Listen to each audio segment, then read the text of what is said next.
with any luck, we're now live. Welcome along, everyone, to this week's live stream. And we're going to be talking about B2B Commerce. And we have a guest with us this week, Senior Engineer at Trineo, Ed. Actually, how do you pronounce your surname, Ed? I'm going to trip Well, I myself say up. Groenendaal. That's Groenendaal. I just say it really fast, and yeah, that way I've got less chance of getting it wrong. Just say Groenendaal. Groenendaal, right. Peter, how are you doing this week? I'm doing well. It's another sunny day over here. It seems to always be sunny when we do the live stream. It's definitely not a sunny day where Ed and I are today. That tends to be what we keep saying as well. Yeah. Can't be sunny in two places at the same time, it seems. So. That must be the point. So Ed has recently done training for the B2B Commerce product, doing the 2-day training course that Salesforce offer. And to be clear for everyone watching and listening, we have not done an implementation of the product, but I thought this was a good opportunity for us to kind of discuss those kind of first impressions of learning about a new product and understanding what it's capable of, where it fits into the ecosystem, and how we can leverage that as another tool in our toolkit as we move forward and learn about customer problems and go about trying to solve them. So, Ed, if we step back a bit, what is the difference between B2B commerce and B2C commerce? Well, Dan, it's a good question. B2C, business to consumer, that's your normal store that we as consumers would deal with. You have a large catalog, and it's the same set of products for everybody, and so everyone sees the same prices, same set of products. Now, business to business, that gets a little bit more complex because you may have different product sets for different businesses that you're going to sell to. You may have different catalogs. You may have different pricing depending on who you're selling it to. And you have other things like reorders. So, for example, businesses often order exactly the same things over and over again. So the focus is slightly different to your normal cart model that you would actually want to log in, see previous orders, be able to hit reorder. There's more complexities to it. Right. So does this fit into a scenario of potentially like a manufacturing supply chain where I potentially need to order component parts to make up the product that I then manufacture and sell on to my customer? At the most extreme end of this, you've got your heavily integrated EDI type scenarios with suppliers and vendors all completely integrated, but that step back is when you've still got a little bit more manual, but you need that kind of sophistication of what the order is all about and what the contract pricing you've got and the rest of it. Exactly, that's where it really comes into its own. Because, as you say, you have customized pricing depending on the other business, and you may want to even style your storefront with that business, your electronic storefront, depending on who you're actually dealing with.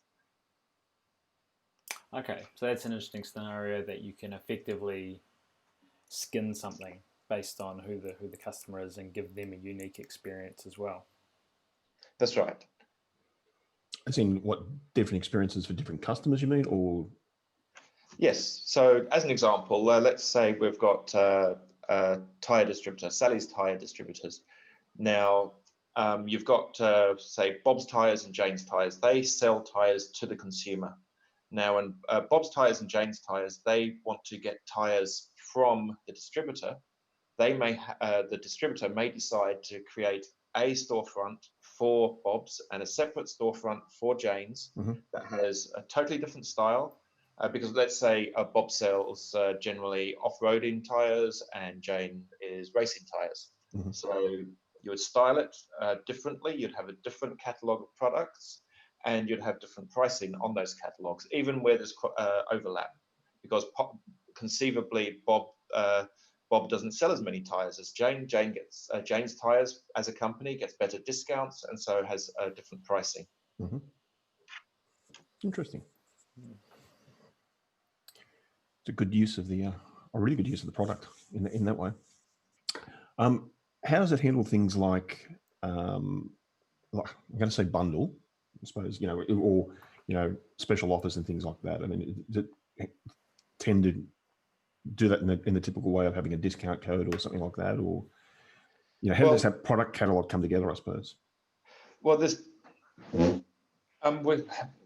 probably going to get that in a moment, but there's two different versions of B2B Commerce. There's the existing one, which is Visualforce based, and what that has is its own product catalogs and its own pricing catalogs, totally custom for B2B Commerce. That's the current system. Yes, you can bring in discounts and coupons, things like that.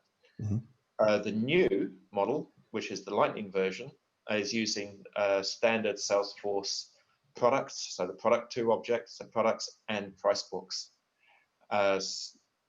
I haven't seen anything specific for coupon codes or discounts in that way. So generally in B2B, you don't do coupon sort of stuff. That's more B2C, where you might issue a whole load of discount coupons. But what you do have are the price books. And so this is standard Salesforce functionality, whereby you would have multiple you'd have a core price book, which is your prices and the RRP, and then a price book for each business customer with their discounts in it. Yeah. Cool. And so you touched on it a little bit there, Ed. Are there any other differences between the old I guess Cloud Craze package and the rebuilt native Lightning package? Yeah, so as I said, the main difference is actually from the developer's perspective is that they've switched to using Salesforce products and price books. And Salesforce price books are very powerful and a great tool for pricing across a large range of business customers. But in addition to that, and it's as far as the storefront UI is concerned, what they've done is they've moved towards using the Lightning Experience Builder. Now, this is important because now you've got a drag and drop user interface. And so you can spin up a new storefront really quickly by just, it's literally just say new store, and it will pull through an empty store with everything pre-configured. And it's just a drag and drop interface, and you just drop the bits you want. You configure them all via the user interface, that you don't need a developer. So the implementation time of this new product would be a lot faster then. If you've already got your products and price books set up, and you've already got a community, the next step would be quite quick, I imagine, relative to the... Well, actually, every time you create a new storefront, it's actually a new community. Okay. But Salesforce does allow you to go from one community to another community. So as an example, let's say that you have an existing community, Salesforce community, that you are using maybe as a knowledge, imparting knowledge through it. So you're not doing any selling through it. And then you decide to add a B2B store onto it. You can add in the B2B store by just saying new B2B store. You've now got a new community. And from the existing one, you just have links to it. And your authentication travels across cleanly. And so you can log into one and you can still see the other. You don't need to log in as you move between them. Right. So you might have your primary community could live on a www subdomain, and then you have a store subdomain that hosts your commerce community store. Yes. Excellent. Cool. So, just having a look at our questions that we've got. Okay, let's jump into the one about having a. So, okay, let me start again. My brain is just. I haven't had coffee today. I'm going to say that to start with. I should know better, shouldn't I? I've already got a B2B. I've already got my B2B customers in a customer community. can I easily bolt on a B2B commerce storefront? Did we just talk about that? Yeah, we did. Sorry, I Yeah. kind of jumped ahead. Yes, you can. Right. But we did just talk about it. Yes. So this is going to be one of my finest streams, I think, ever. That was my fault. I jumped ahead. No, that's more just my brain is on go slow. Dan, maybe you best answer the next question. Well, actually, if I jump backwards just a little bit to when we were talking about the key features of B2B commerce and what it actually provides. So, I mean, I think we already talked about the fact that you can spin up new communities or storefronts really quickly. And we also touched on the experience builder, which enables a non-technical person to literally drag and drop components to create a new store. Now, we've also got very easy customization there of all of those components for a non-technical person. But what we didn't mention before was content management systems. Mhm. So these communities, they can extend and use either the Salesforce CMS, which is a content management service, or an external content management service. Now, you may be wondering what do I mean by content management service? So what a content management service is it's a separate system, or it may also be in Salesforce. Salesforce have their own CMS, whereby you can manage a set of content. Content may be structured like articles, news articles, they're frequently asked questions, so they can be searchable using the structured data, or they may be unstructured, for example, images, documents, things like that, PDFs. So you manage all of those separately in your CMS system. Now, in your storefront, you can link through that content from your CMS system. Now, you're probably seeing where the advantage is here with using a CMS, because if you have, like Sally's Tires, created, let's say, 30, 40 different storefronts for different tire companies, a lot of the resources that you're going to be showing are actually going to be the same. So all your tire images, maybe all your styling and branding for Sally's themselves, and you can pull all of that through from a content management system. So it basically reduces a lot of the effort in having a lot of storefronts, because you might, as soon as you've got a whole load of storefronts, you're thinking, oh my God, I need to manage all of those. Well, it's simple if you're using the CMS, because you do it all centrally and it automatically gets published out to all of the storefronts. So does that mean, Ed, you could have content producers who may not even have access to Experience Builder or to the actual behind the scenes of a community or the storefront? They can kind of live in their content world and ultimately know that the content they push out becomes live as soon as they publish it as the production version of the content. That's exactly right. And I think you'll find in a lot of companies that is how the company is structured. You would have someone in marketing who is responsible for a lot of that content and how the company presents itself to others. And and they don't want to deal with the nitty-gritty of what's where with the page. They just want to push out more content. Is there any risk that kind of content gets cached and you don't get the latest content, or some mechanism to ensure that you can refresh that generally?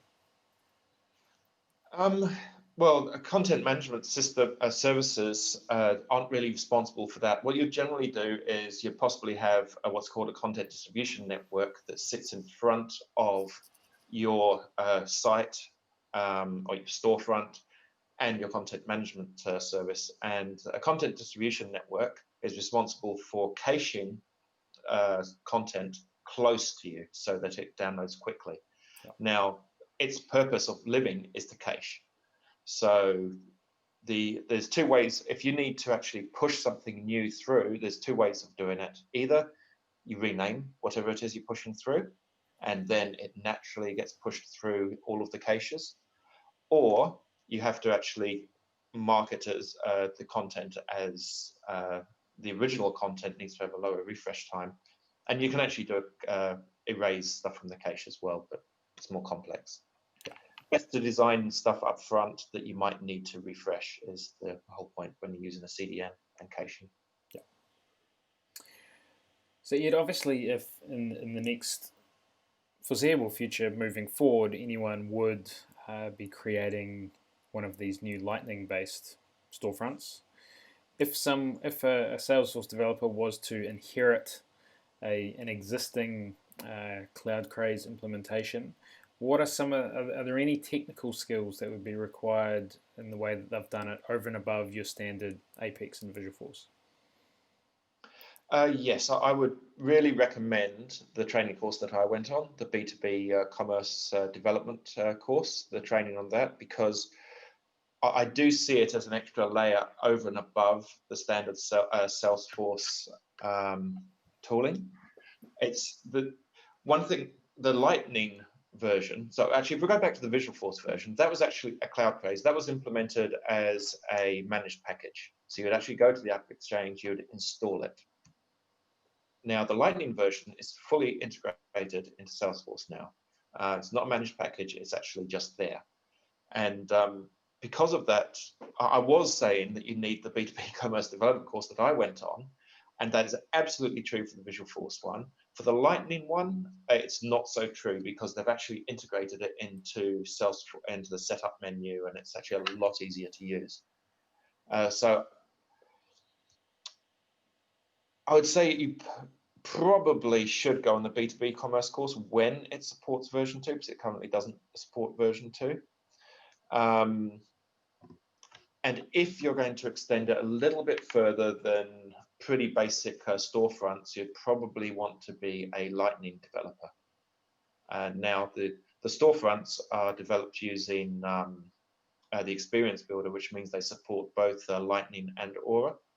And technically, you can still pipe through Visualforce in iframes, but let's ignore that. So you can still use Aura, but they really prefer you to use Lightning Web Components, and they have developed a set of Lightning Web Components. So you get your components on the left-hand side in the build, and you drag and drop them where you want them. So your components will appear there. You can drag and drop them and restyle your entire storefront. From that business process and logic point of view, can you extend logic that's part of the core offering?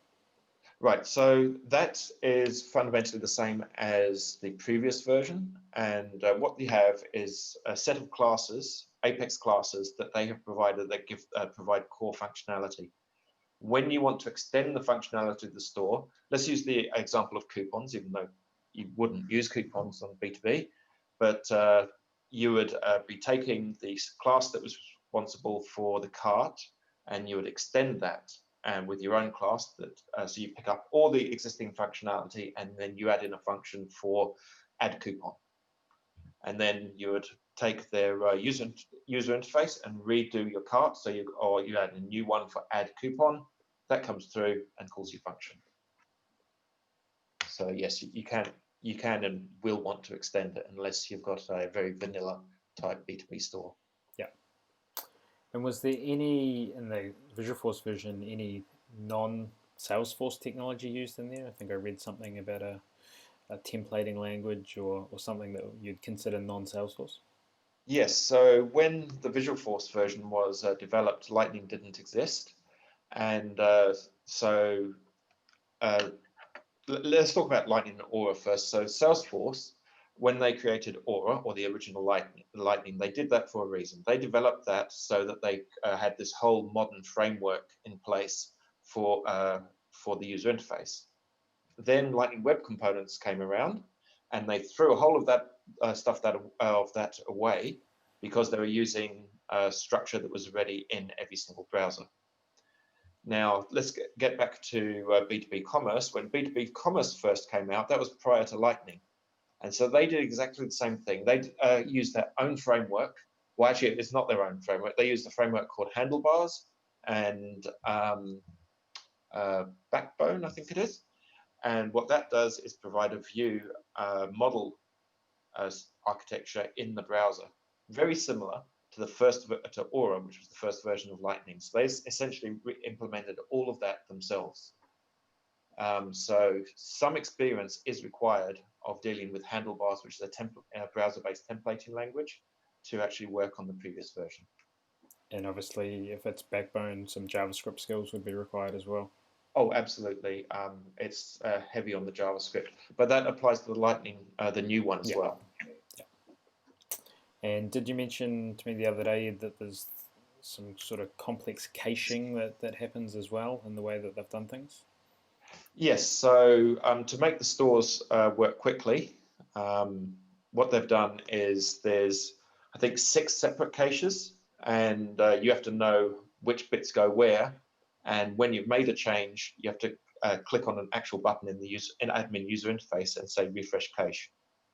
And it will regenerate the cache within Salesforce that then gets pushed out. So there is a little bit of a delay, and you need to know when you change something that it's actually been in a specific cache, which you then need to refresh. And that's why with the Visualforce version of B2B Commerce, I believe the course is, I would class it as mandatory, because there's a lot of hidden knowledge in there. How about in the current, like if the current version or the Visualforce version is a managed package, debugging must be a real pain then. Yes. For those that don't know, when you debug a managed, you fundamentally cannot easily debug a managed package. The debug logs do not appear within Salesforce because it's managed. It's a different area. So the first version of B2B Commerce is implemented as a managed package. So they're fully aware of that. And what they've done is implemented their own debugging system. And it's quite unique in that the way it works is you put an extra parameter in on your URL to say turn debugging on, and the debugs actually come through into the browser developer console at that point. Rather than going through to the back end, they actually come to the user who's using it, which has its own issues, but they're not major security issues. They're actually easily surmountable. But it's an additional way of knowing how to debug it. Again, comes back to why the B2B commerce course is actually important, because it's not obvious that that's how it works. And is there, do we know, are they going to be supporting both the Visualforce and the Lightning component approach? Or Yes. going to turn one off?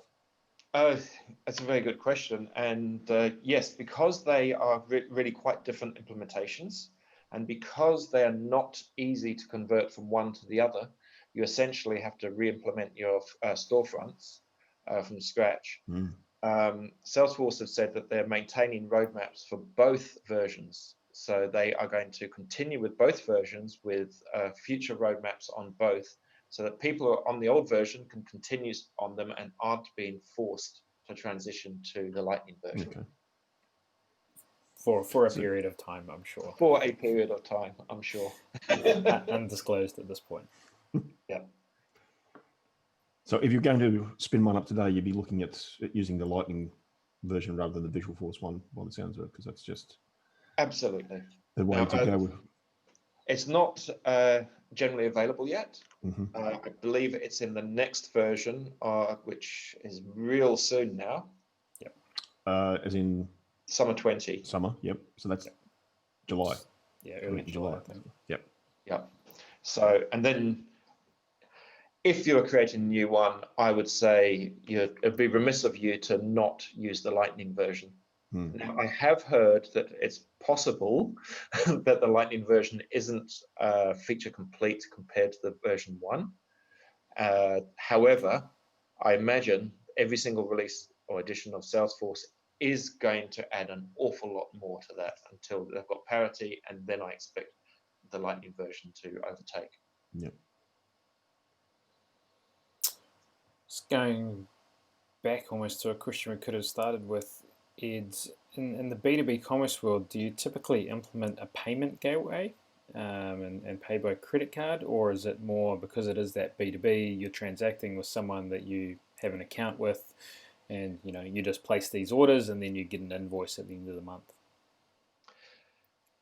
Well, I can speak from experience that it's normally invoiced and not credit card. However, talking to B2B Commerce as the package, they support everything. So when it comes to in their admin backend, you actually say, how do you want to do the payment? And they've got a whole load of payment mechanisms already pre-configured that you can cherry pick from, not cherry, that you can select from.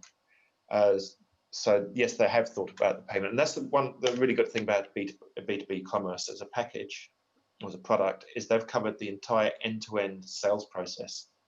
Right from the user comes in, they pay online, they select the products online, they have their cart, they pay or invoice, it goes through. When they pay in the back end, it automatically modifies the front end. Everything is just seamless and works. When you said you've got a choice that you can choose what payment methodology you want, does it actually have the payment gateways in there, or do you need a separate app for gateways? I'm afraid I don't know. I'd be surprised if they had payment gateways pre-configured. I'd be very surprised. It's more a case of support for multiple payment gateways. Yeah, and that makes sense. I mean, that's not the game that Salesforce is in, so exactly makes perfect sense. I don't know. I think that's been a pretty good introduction and an overview, and might be a good spot for us to wrap up today. Thanks, Ed, for sharing your knowledge and first impressions of the product that you've got to see recently. And fingers crossed we come across a project soon where we get to have a play and test it out. Thanks, Dan. Yes. Thanks for joining us, Ed. It's been good. I've learned stuff. It's good. Just got to have another coffee now, Peter, and just it might all sink in. I think I'll just relax, sit in the sun for a while. Very good. Thank you, everyone, and we think we've got a topic for next week, but we'll wait and confirm early next week. But it should be a good one. Thanks everyone for watching this week, and we'll see you again. Cheers. Thanks all.